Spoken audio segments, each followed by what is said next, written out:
Hey everybody, thanks for joining me. Welcome back to CapDov. Today, my topic is the Daily Scrum. I want to talk to you about some rules that are, I want to talk to you about the rules of the Daily Scrum, but also some misunderstood rules or rules that maybe no longer exist, and misunderstandings as well about the rules of the Daily Scrum. So with that, let's get started. So let's take a look at the Daily Scrum. I want to talk a little bit about the rules around who attends and some of the other rules around the Daily Scrum that sometimes people misunderstand or misapply. So let's get started. First off, I want to talk about pigs and chickens. This actually used to be a story that was told in the context of Scrum with respect to the Daily Scrum. And the story of pigs and chickens is based around sort of pig and chicken talking about making dinner or making breakfast of ham and eggs. And to make this story short, the pig was committed, whereas the chicken was just interested. So the chicken's giving eggs, but the pig is giving ham, right? So it's a much bigger commitment for the pig. Now, the notion here is that the only people who would attend or speak at a Daily Scrum are the people who are committed. In other words, the pigs. And chickens may attend, but they would not speak, right? So, because if you had chickens and pigs speaking at the same time, well, chaos and madness might emerge. So we keep them separate. But on top of that, the chickens not allowed to speak, and only the pigs would speak. Now, in some respects, this is kind of close to the current rules, but there's some things with it that I don't particularly like, and I'm glad they dropped this, or people stopped talking in this context. So first off, in terms of who attends a Daily Scrum, it is for the development team primarily, or exclusively, actually. So we'll talk more about who should attend, but at the end of the day, it's for people who have work on the sprint backlog. So if you're on the team and you're doing work and it's on the sprint backlog, you need to be at that Daily Scrum, and yeah, you should be talking. It's part of your plan, and you're working together with the team to do it. So in that respect, that notion of the pig, yeah, it can kind of make some sense. The chicken thing, though, it doesn't make any sense to me at all. Now, it may have been helpful at one point for people when, let's say some managers would show up and wanted to watch or see what was going on, to keep them from disrupting the meeting, which is a working meeting, right? The team is looking at a plan, to have them not talk. I guess was what solution that was sort of derived here. Now, the challenge I have with this is that having sort of a bunch of observers watching people work is just weird. It's just flat out weird. It's weird having people come and watch you have a meeting. So not only is this not allowed in the rules of Scrum to have sort of people just sort of sitting there watching, I'm going to encourage you not to let it happen, even if people ask. So let's move this pigs and chickens away. It goes into the recycle bin. Now let's talk again about some other folks who might attend the Daily Scrum. So we've got a Scrum Master, a Product Owner, and Development Team. Now this is let's talk first about the Product Owner. So the Product Owner is in some organizations, I find product owners attend the Daily Scrum. Now, they actually do not need to be at the Daily Scrum. So in fact, they're not supposed to be at the Daily Scrum, I should say. Again, the only people who should be at this Daily Scrum are people who have work in the sprint backlog, who are on the development team working on work items that are in that sprint backlog. So product owner does not need to be there. So if you're a product owner and you're being asked to attend this every day, you don't need to. Save 15 minutes. Some might argue that, oh gosh, well, what if a question comes up and they need the product owner, they need to ask you something? Well, the truth of the matter is, if they need to ask you something, they should reach out and ask you something. But you showing up for 15 minutes every day is not necessarily going to shorten the time it's going to take for you to answer a question or to address something. So, and I'm going to dispel another myth with respect to that in a moment, that they're more that as a team, a Scrum team can have more meetings than are described by the Scrum events. But let's continue on here. So, product owner, no, you shouldn't be at this meeting. So let's keep going. Now, next, here's the way I have this picture represented here is with a Scrum Master and a development team, and they're sort of, if the picture here is meant to represent sort of the Scrum Master orchestrating this meeting, going around, facilitating it, asking the development team where they're at with their work. So this is not the way the Daily Scrum is meant to run.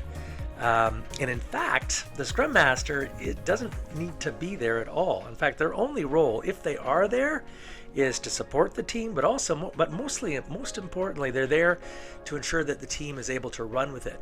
And I've just partially blanked them out here to illustrate the point that they actually don't need to be there. So the Scrum Master is not needed for the Daily Scrum. In fact, the Daily Scrum should run without the Scrum Master. If they're not there, the development team should just start. And it's not the Scrum Master who needs to facilitate this. So it's not the Scrum Master's meeting to run. They need to come and they need to explain and teach the team to run on how to run a daily Scrum. But beyond that, their only role is to ensure that it's happening and that the team is leveraging it as best they can. So, all right, so Scrum Master actually doesn't need to be there all of the time. They do need to show up once in a while because you got to make sure it's happening, right? So there it is. So really, it is for the development team. That is what the Daily Scrum is for. Anyone else does not have any business really in the room except for the Scrum Master, as I mentioned. They can attend, but their only role is to ensure that it's happening and that the rules of Scrum are being followed. Now, let's move on to some other rules here. So I've got here, two teams. One team is standing, one team is sitting. Now, some teams will call the Daily Scrum a daily stand-up, and people assume that the rules of the Daily Scrum are that everyone needs to stand up. This is in fact not a rule of Scrum. It's a rule of XP from a daily stand-up, actually. My understanding of the history of it is that XP borrowed the idea from Scrum and called it a stand-up because, well, they're extreme, right? They got to stand. It's not a rule of Scrum that you stand, but if you enjoy standing, by all means go ahead. But if you prefer to sit, that's perfectly acceptable as well. So there we go. So standing through the Daily Scrum is not a requirement. Now, let's talk about the rules. So one of the first rules is the time box, right? So it is a time boxed event, 15 minutes. Now, the same time, same place every day. And each team member addresses 3 questions. Now, whether they address them all by going through a rote, answering of these questions to the room, or if they've answered it some other way, is not important, in my opinion. But these are the 3 questions straight out of the Scrum Guide. I'm not going to read them for you. Fundamentally, they've changed in a subtle way over the past couple of years, where it used to be about what did I complete yesterday, what am I going to complete today, and what impediments that I'm encountering. It got shifted to more of a focus around the team. What am I going to do to help the team meet the sprint goal today, or what did I do yesterday to do that? So it's turned more into questions around the collective advancement of the team's goals and the sprint backlog. I think these are valid questions to ask, right? Because the team, they need to know where they're at. Hey, where's our work at?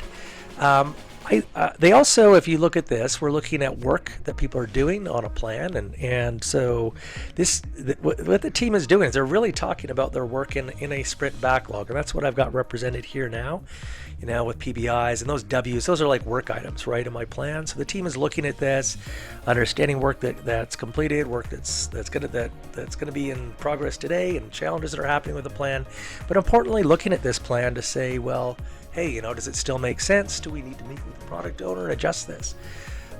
Because as a team, they may realize that let's say there's something that may not finish, or there are things that they hadn't thought of, or are starting to encounter that could cause problems with completing the sprint goal. So there it is. So there's the team answering those 3 questions.